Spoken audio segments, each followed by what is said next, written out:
One skill gap I often see in the therapy room is children who have a frustration tolerance that seems really low. When something so small seems to throw your child into a meltdown or a complete shutdown, what do you do? Maybe they can't get their shoe on the right way. Maybe their sibling looked at them the wrong way. Their block tower fell over. You say no to something tiny, and suddenly it turns into a massive emotional reaction. And if you're a parent in those moments, it can feel exhausting, confusing, and honestly, sometimes frustrating for you too. Before we jump into it, if you're a parent trying to stop reacting automatically in those moments and respond with more regulation and confidence, make sure you grab my free parent reflective pause down below.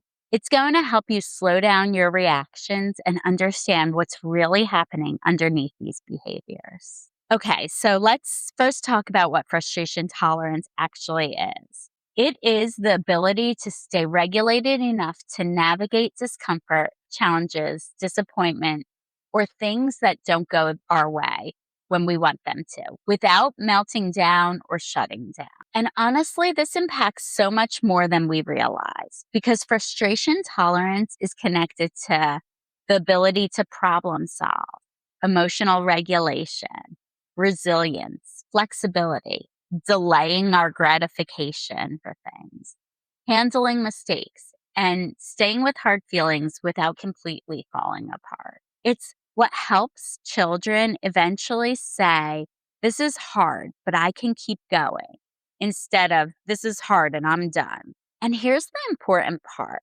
kids are not born with this skill fully developed. It's something that gets built slowly over time through experiences, support, co regulation, and practice. And this is where I see a lot of us as parents unintentionally getting stuck.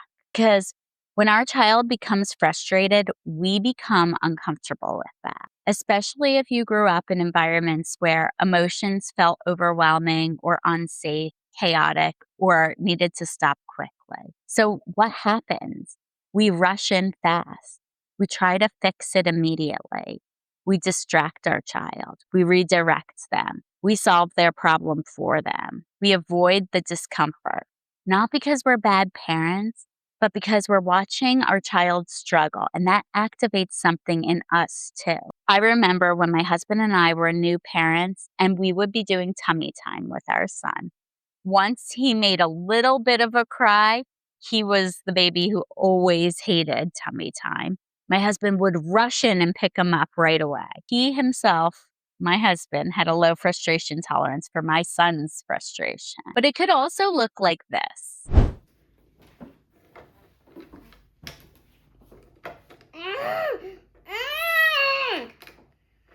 I can't do it!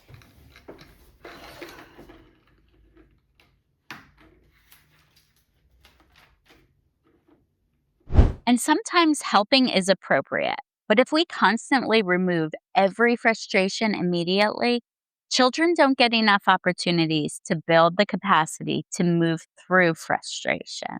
Now, at the same time, this does not mean we throw children into overwhelming situations and say, "Hey, figure it out." That's not how frustration tolerance develops either. What we're really looking for is the sweet spot. That's the place where something feels challenging, uncomfortable, and slightly frustrating, but still manageable with support.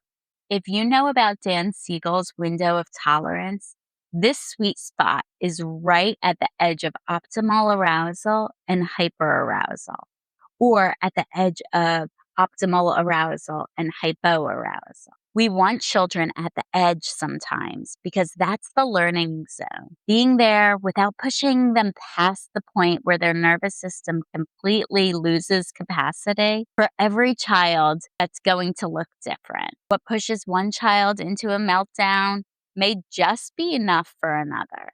So, this is going to take some exploring with your own child to know where the sweet spot is for them. And when you're exploring this, it may also feel like you're failing a lot. But remember, it gives you the information so you can land in the sweet spot. So, for example, let's say your child is getting frustrated building Legos. Instead of taking over or stopping them completely to take a break, you sit beside them to help them stay regulated enough to keep trying. If that's not enough for them, you help them by looking at the pieces that they need. If that's not enough for them, maybe you pick out the pieces yourself and show them where each one goes. Or another example, let's say your child is feeling disappointed when they can't have something immediately. And instead of instantly fixing the feeling, you help them move through the waiting. For some, that may be just empathizing with them and understanding how they feel. For others, that may be sitting with them, holding hands, and understanding that waiting is hard. This builds frustration tolerance gradually over time, tiny moments over and over again. Now, here's the thing. There are always opportunities to build and strengthen frustration tolerance. You did not ruin your child because they struggle with frustration right now. And you do not need to create frustrating situations for your child either. Life naturally gives children opportunities to practice this constantly.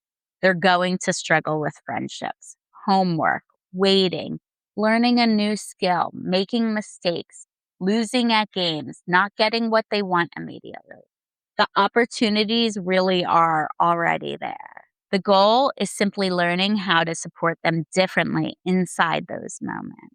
And honestly, one of the hardest parts of this work is that we as parents have to build our own frustration tolerance too, because your child's distress can trigger your own nervous system, just like my son's distress over tummy time triggered my husband. And when we can't tolerate the discomfort, we try to make it stop as fast as possible. But when we can stay grounded enough to say, this is hard for you, and I'm here with you. That's where growth can happen. Not perfectly, not overnight, but slowly, safely, and relationally over time. If this resonated with you, let me know in the comments what situations your child struggles with their frustration most of all. And don't forget to like and subscribe so you don't miss my next video.